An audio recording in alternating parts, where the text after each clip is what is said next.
আমরা নানা রকম আচার করে থাকি, তেমনি আজকে আমি করেছি কাঁচামরিচের আচার। এই আচারটা ঘ্রাণটা এত সুন্দর হয় সব কিছু দেওয়ার পরে।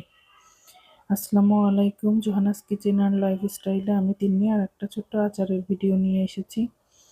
আজকে আমি করেছি কাঁচামরিচের আচার। মরিচটা আমি ভালো করে ধুয়ে পানি ঝরিয়ে, তারপর গায়ে হালকা পানি আছে এজন্য টিস্যু দিয়ে মুছে আমি এই যে মরিচটা একদম কুচি কুচি করে কেটে নিচ্ছি। এরপরে কাটা হলে এটা, তারপরে আমি রসুন কুচি করে কেটে নিব এভাবে। এই আচারটা যেহেতু কাঁচাই করা হয় এজন্য মাঝে মাঝে রোদে দিতে হবে, আর উপর পর্যন্ত তেল দিয়ে ডুবিয়ে রাখতে হবে, না হলে আচারটা নষ্ট হয়ে যেতে পারে। 6 মাসের মতো এটা ঘরে রেখে খাওয়া যাবে। এই যে রসুনটাও আমার কাটা শেষ। এরপরে আমি 2 টুকরা আদা নিয়েছি, সেটাও আমি কেটে দিচ্ছি। আদা পরিমাণে একটু কম নিয়েছি। আর এখানে ধনেপাতা ও আমি একদম কুচি কুচি করে কেটে দিয়ে দিয়েছি।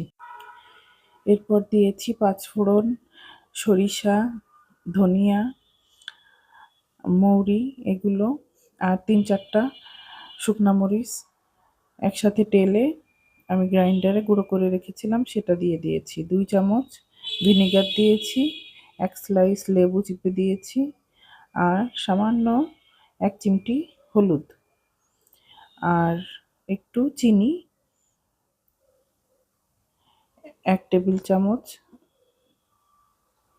এর মতো সাদা লবণ আর বিট লবণ সব আমি মিশিয়ে দিয়ে, তারপরে আমি কড়াইয়ে সরিষার তেল গরম করতে দিলাম। তার সাথে দিয়েছি কয়েক কোয়া আস্ত রসুন আর শুকনো মরিচ। সবগুলো গরম হলে এই যে ফুটন্ত তেল আমি আচারের উপরে দিয়ে দিচ্ছি। এইটা দেওয়ার পরে যে সুন্দর একটা স্মেল আসে, অসাধারণ লাগে, মনে হয় যে তখনই। এই যে ঠান্ডা হলে আমি একটা কাচের বয়ামের ভেতরে রেখে দিচ্ছি।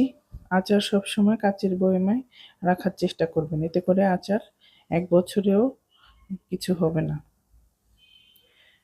এই যে আমার আচার রেডি। আমাদের ভিডিও ভালো লাগলে অবশ্যই লাইক, কমেন্ট, শেয়ার করে পাশে থাকবেন। Thank you.